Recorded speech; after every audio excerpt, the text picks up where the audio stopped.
নমস্কার বন্ধুরা, অর্চনা রান্নাবান্না চ্যানেলে স্বাগত। আজকে করব মসুর ডাল মাছের মাথা দিয়ে পুঁই শাক। একটু মাছের মাথাটাকে ভেজে ওর মধ্যে ডাঁটা, আলু, পেঁপে এগুলো দিয়ে দিয়েছি, একটু ভেজে নিলাম। ভেজে নিয়ে এবারে শাকটা দেবো। দিয়ে দিলাম স্বাদ মতন একটু নুন। এবারে দিয়ে দিচ্ছি শাকগুলো। এর মধ্যে আজকে একটু কুমড়ো শাকও দিয়েছি, বাড়িতেই হয়েছিল পুঁই শাকটা। আর এই যে কুমড়ো শাকের পাতা, একটু কুমড়ো শাকও দিয়েছি, ওর সাথে মিক্স করে শাকটা করব। এই যে দেখুন বন্ধুরা, শাকটা দিয়ে দিয়েছি। শাকটা দিয়ে একটু চাপা দিয়ে রাখবো এখন, শাকটা যাতে নরম হয়ে যায়। এই দেখুন বন্ধুরা, শাকটা এবার একটু ভালো করে নেড়ে দিচ্ছি। শাকটা হয়ে এসছে।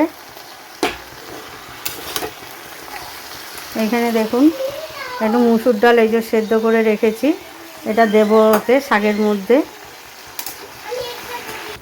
দিয়ে দিলাম 4টে কুচানো কাঁচা লঙ্কা।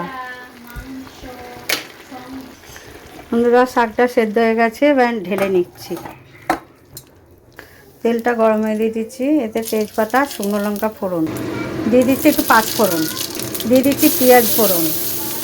আর পেঁয়াজটাকে ভালো করে ভেজে নেবো একটু। এই দেখো বন্ধুরা, পেঁয়াজটা ভাজা হয়ে এসছে, আর একটু ভাজবো।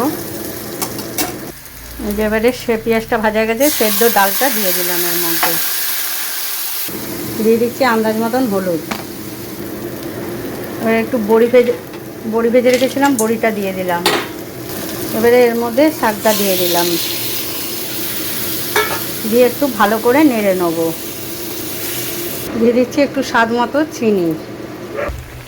এ দেখুন হয়ে গেছে শাকটা, এবার নামিয়ে নেব। আপনারাও এরকমভাবে করে খাবেন, ভালো লাগবে। দেখবেন একটু মুসুর ডাল দিয়ে খেতে খারাপ হবে না। খাবেন। ভালো লাগলে একটা লাইক, কমেন্ট, একটা সাবস্ক্রাইবার করে দেবেন। বন্ধুরা, কি সুন্দর হয়েছে শাকটা।